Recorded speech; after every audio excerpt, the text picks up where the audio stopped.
What is SQL? SQL stands for Structured Query Language. It is a language that communicates with databases. A database, which we are going to talk more about in the next lesson, is a big storehouse of data. You can think of it as a big warehouse with filing cabinets and files in it. It is impossible for a normal person to simply view, pull, or edit files in the warehouse without the proper understanding of how it was built or where the files are located. This is where SQL comes into picture. SQL will talk to the warehouse to find exactly what you are looking for, because SQL knows how and when to locate the data. So, why SQL?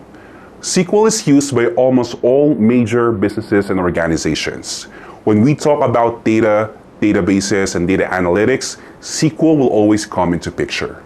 Having SQL as a skill in your portfolio will open up a whole new world of opportunities. Try updating your LinkedIn profile and add SQL as a skill, and you will get a lot of career recommendations. What are databases? A database allows a user to store and organize data. It is widely used by a lot of businesses dealing with large amount of data. It is a storehouse of data that SQL communicates to pull up data. Databases have a wide variety of users, from marketing analysts, business analysts, data analysts, to software engineers and web developers. Basically, anyone who deals with data. There are two types of database management system: relational and non-relational. A relational database, or sometimes called as SQL database, stores data in tables and rows and links information from multiple tables with the use of keys.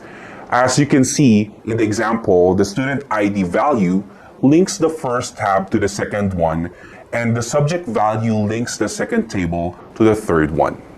A non-relational database, or sometimes referred to as a NoSQL database, doesn't really use table and rows or primary keys to link multiple data.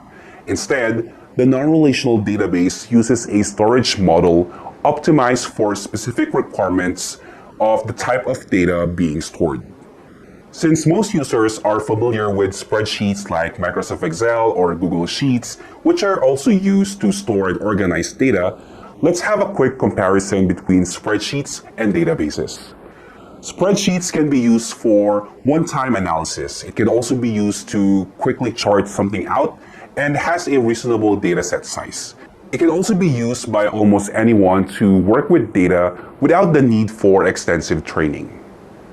Databases, on the other hand, can handle massive amounts of data with features like joining multiple datasets and even automation for reuse. It can also support almost any kind of data from any type of applications. There are different database management platforms that users can use to store, manage, and organize data. I have listed a few here for learning purposes, but there are still a lot of other database management platforms out there. PostgreSQL and MySQL are both free and open source.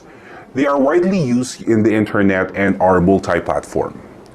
Microsoft SQL Server is also free but has some limitations and is compatible with Windows only.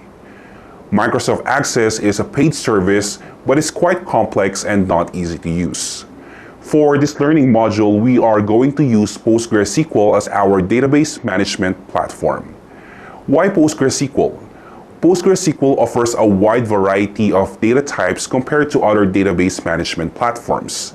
The interface is also easy to use and user-friendly.